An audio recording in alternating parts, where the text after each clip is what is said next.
Assalamualaikum warahmatullahi wabarakatuh. Bonsai identik sekali dengan perburuan ke arah-arah hutan untuk mencari bahan-bahan yang berkarakter, khususnya seperti pohon serut dan lainnya yang pohon hutan liar yang biasa dibuat untuk bonsai. Namun seiring berjalannya waktu, Retailindo semakin berkembang, akhirnya hutan-hutan yang tadinya banyak pohon-pohon yang bisa dibuat bonsai akhirnya tergusur atau tererosi oleh pembangunan perumahan ataupun jalan-jalan tol seperti saat sekarang ini.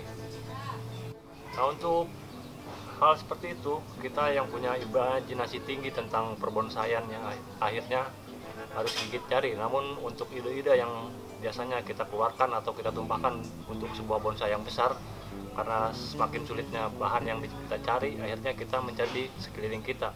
Di sini Bakaturas mau mengajak teman-teman untuk melihat-lihat tanaman yang di sekeliling kita. Emang bentuknya tidak ada yang besar, kecil-kecil semua, ukurannya ukuran mame ya. Namun ini dibentuk sedemikian rupa seperti halnya bonsai pada umumnya yang berbentuk besar. Artinya miniatur dari sebuah hutan ataupun tanaman di hutan.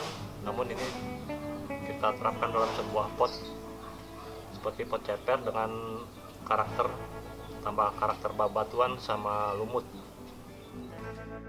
Untuk bongkahan tanaman serut seperti ini biasanya memang udah sangat sulit ya ditemui, apalagi di area perkotaan. Itu hampir punah sama sekali, memang tidak ada. Nah, ini adalah bonggolan dari hasil pemotongan para pebonsai sebelumnya yang sedang memotong bagian-bagian yang sekiranya tidak diperlukan. Kemudian kita ambil, kita tanam kembali seperti ini, dan akhirnya tumbuh cabang-cabang seperti ini. Dan ini kita terapkan dalam sebuah pot berukuran kecil seperti ini. Kita sebutlah ini sebuah mame serut. Dengan karakter-karakter seperti ini tentunya kita udah mendapatkan sosok ya.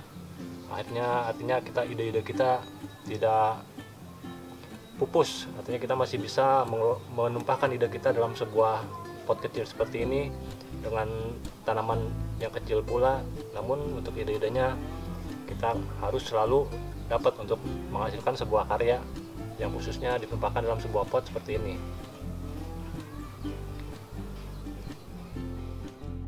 Nah, di sini pun ada beberapa serut hasil peruningan batang-batang kecil dari para pebonsai yang kita sungkup kemudian kita tanam kembali seperti ini. Akhirnya hidup seperti ini dan kita bisa tumpahkan ide kita untuk membuat mame serut semacam ini dengan tambahan seperti batu. Ini sebenarnya batu karang ini udah cukup sulit kita dapatkan juga ya. Namun ini bisa diganti dengan hebel atau jenis bata buat bangunan ya, yang artinya kita ukir-ukir sedemikian rupa atau kita korek-korek sedemikian bentuknya seperti karang seperti ini. Ini hebel ya, dasarnya adalah berbahan hebel. Kemudian ini pun ada tambahan-tambahan ornamen hebel yang sudah dikarakterkan seperti batu karang, kemudian kayu-kayu mati seperti ini untuk ornamen tambahannya. Kemudian ya ini masih serut kecil juga hasil peruningan yang kita tanam ya, terbentuk seperti ini. Nah, masih di putaran serut juga kita tentunya banyak ide sekali ya, apalagi yang berimajinasi tinggi sekali untuk sebuah miniatur tanaman seperti bonsai seperti ini. Tentunya batang-batang seperti ini pun bisa berguna, artinya bisa kita nikmatin kalau udah bentuknya seperti ini. Apalagi sudah ditempatkan pada tempat yang kira-kira sudah bisa dilihat secara blong ya, artinya dia ditempatkan dalam sebuah pilar, kemudian nangkring di atasnya. Itu akan menambah suasana yang semakin seperti hutan sebenarnya dari sebuah pohon serut sekecil ini. Oke, itu untuk serut. Untuk serut emang sangat sulit sekali dicari di perkotaannya. Nah, untuk imajinasi lainnya, misalkan tanaman-tanaman di sekeliling kita bisa memanfaatkan beringin-beringin kecil juga, karena beringin besar udah sangat jarang. Tentunya beringin kecil kecil pun bisa kita jadikan sebuah hiasan dalam sebuah pot seperti namanya bonsai seperti ini. Ini adalah Ficus benjamina yang tumbuh di pinggiran got ya, atau saluran air. Dan ini tumbuh dari hasil ini nih, dari biji ya. Artinya untuk dari biji dia ada perbedaan sedikit dengan hasil stekan. Dari biji biasanya dia agak menggelembung pada bagian bawah atau berbonggol ya. Nah, bonggolan-bonggolan seperti itu yang biasanya mengeluarkan akar-akar banyak yang bisa menggigit batu-batu seperti ini. Tentunya tidak langsung bisa diterapkan dalam sebuah pot seperti ini ya. Jadi kita harus memprosesnya dulu, mengikatkan sebuah batu seperti ini, dan nantinya akar-akar ini akan mengikuti alur-alur pada bagian celah-celah batu seperti ini. Nah, ini jenis yang gampang dicari juga. Ini adalah iprik ya, beringin iprik. Ini juga kalau ini dari potongan akar ya ke atas, karena akarnya sudah tergigit batu yang sangat sulit sekali dicongkel atau didongkel. Akhirnya kita putuskan untuk memotong sebagian sedikit dari akar ya, bagian atas. Namun untuk beringin sangat bandel sekali, jadi untuk akar-akar anginnya dia akan terus terdorong dan akhirnya seperti ini. Nah, ini juga tambahan ornamennya adalah hebel ya, berbahan dasar hebel dengan sedikit sentuhan-sentuhan yang akhirnya mirip sekali dengan batu karang.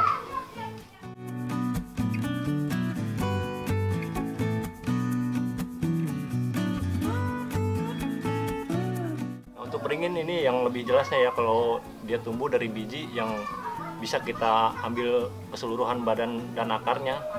Nah, dari biji ini berbentuk seperti ini, umbi seperti ini atau bonggolan. Nah, kaki-kakinya seperti ini yang membuat beringin itu menarik ya untuk dibuat sebuah bonsai walaupun ukurannya kecil seperti ini. Nah, dari bonggolan-bonggolan ini kita juga bisa mencoak-coak atau membelah-belah bagian ini. Tentunya tidak terlalu rumit karena beringin sendiri memang cukup mudah tumbuh. Walaupun hanya dengan bebatuan seperti ini, beringin gampang sekali tumbuh. Nah, untuk ini pun sama, ini masih benjamina ya. Ini karakternya sudah dapat, bagian kaki-kakinya, ini bagian akar-akar besarnya, bonggol-bonggol besarnya seperti ini. Ini perbedaan dari tumbuh dari biji dengan tumbuh dari hasil potongan batang atau stek. Ini yang seperti ini tentunya yang tumbuh dari biji. Nah, ini adalah beringin kimeng ya, beringin yang paling banyak dibuat untuk bonsai. Ini hasil dari cangkok angin waktu itu, dan ini akarnya sudah keluar. Kemudian untuk kakinya ini sedikit ditampilkan dengan ornamen batuan seperti ini dan tambahan lumut seperti ini, menambah suasana semakin adem untuk bagian bawah, bagian kaki-kaki. Kemudian percabangannya tentunya masih diatur dengan kawat ya. Nah, ini adalah sisir kaliage atau kaliage sisir. Walaupun kecil seperti ini, kita bisa sesuaikan dengan ukuran pot yang kecil pula supaya penampilannya tidak terlalu membanting ya. Jadi ini sudah cukup sesuai dengan percabangan seperti ini. Nah, teman-teman perlu perhatikan juga untuk daun-daun kering ini sebaiknya dibuang ya, karena kalau menempel pada bagian daun yang masih hijau biasanya dia menempel air ya. Kemudian yang hijau ini pun bisa menguning ya. Tentunya kita harus cukup rajin untuk membuang daun-daun kering seperti ini agar pertumbuhannya cukup subur ya, tidak terganggu oleh daun-daun seperti ini. Hati-hati untuk sisir kaliage atau kaliage sisir, karena pohon ini adalah jenis pohon berduri ya pada batangnya. Jadi teman-teman ketika wiring ataupun pengawatan harus cukup berhati-hati untuk menyentuh bagian batang atau ranting-rantingnya.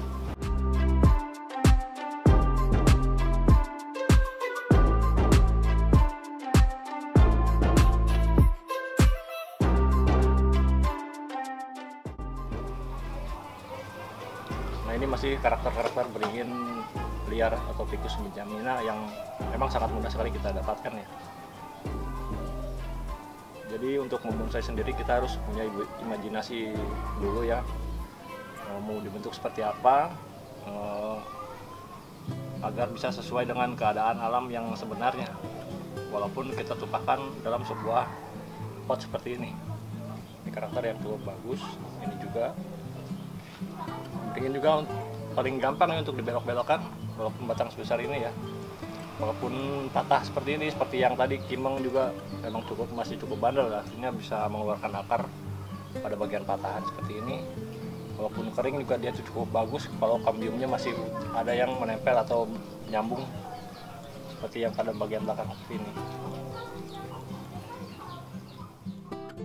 Nah, untuk jenis loa atau elo juga tanaman yang paling gampang kita temui ya di bantaran kali atau bantaran sungai, pinggir-pinggir sungai. Ini ukuran sangat kecil. Memang di sini rata-rata dibuat mame ya atau bonsai-bonsai kecil. Namun untuk karakter dari pengakaran ditonjolkan seperti ini mengeluarkan karakter tersendiri ya. Artinya berkesan serem juga dengan bantuan-bantuan batu karang buatan seperti ini. Kemudian untuk menumbuhkan lumut-lumutnya biasanya menggunakan ini potongan bata ya, bata merah.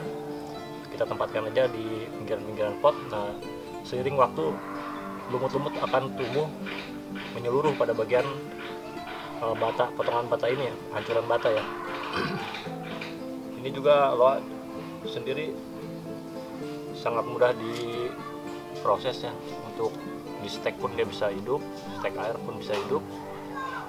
Asal posisinya kita harus pantau terus ya untuk pertumbuhannya. Nah, kemudian ini yang bagian sini adalah jenis bunut ya. Bunut juga paling gampang kita jumpai di sekitar kita. Untuk bunut juga berkarakter sangat bagus. Emang posisinya dia masih serumpun dengan beringin juga ya, masih bagian dari beringin. Jadi ini untuk daun-daunnya masih cukup besar karena kita masih butuh proses untuk mengecilkan daun, yaitu mempruning ataupun memotong pada bagian akar-akar serabut yang terlalu banyak. Ini ada programan dari beringin amplas seperti ini. Beringin amplas berbatang agak sedikit berbeda, dia agak sedikit keras. Bagian batangnya walaupun sebesar ini dia cukup agak keras. Jadi untuk pengawatannya harus dilakukan sedini mungkin ketika pohon masih sebesar ini ya. Untuk sebesar jempol seperti ini atau ibu jari seperti ini biasanya dia udah sangat sulit untuk ditekuk, kecuali full pada bagian batang ini kita lilit dengan kawat, kemudian baru bisa kita bengkokkan dengan bantuan lakban ataupun karet ya. Nah, untuk pot sendiri ini buatan tangan sendiri ya. Jadi untuk meminimalisasi keuangan juga pot ini dibuat sendiri, dia dibuat corak-corak sedemikian rupa, pokoknya sesuai dengan ide-ide yang ada dalam kepala. Kita tumpahkan aja lewat semen dengan pasir ya, yang jadinya seperti ini dengan bantuan sedikit cat ya. Jadi kita untuk hobi kita juga tidak terlalu makan biaya banyak, dan kita masih bisa memproduksi walaupun kecil-kecil seperti ini. Tentunya ini adalah bagian dari sebuah hiasan di rumah ya, artinya masih kita bisa nikmati pemandangan seperti ini ketimbang halaman kita kosong atau blong yang terkesan gersang. Dengan pohon-pohon seperti ini, walaupun halaman kita kecil, tentunya kita mendapatkan sebuah oksigen yang cukup lumayan, kemudian juga pemandangan yang kira-kira membuat hati kita adem, dan pergerakan kita untuk bonsai ini membuat ya setidaknya membuat kita terus fit ya, artinya emang ide-ide keluar semua, kemudian bisa tumpah dalam sebuah pot seperti ini dengan tanaman-tanaman yang gampang kita cari atau mudah.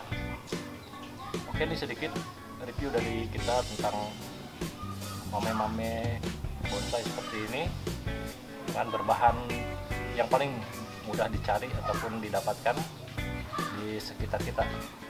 Oke, semoga video ini menginspirasi teman-teman semua yang khususnya masih bisa punya imajinasi untuk membuat bonsai, dan semoga video ini juga bisa menghibur kemudian bermanfaat buat teman-teman semua. Dan akhir kata saya ucapkan assalamualaikum warahmatullahi wabarakatuh.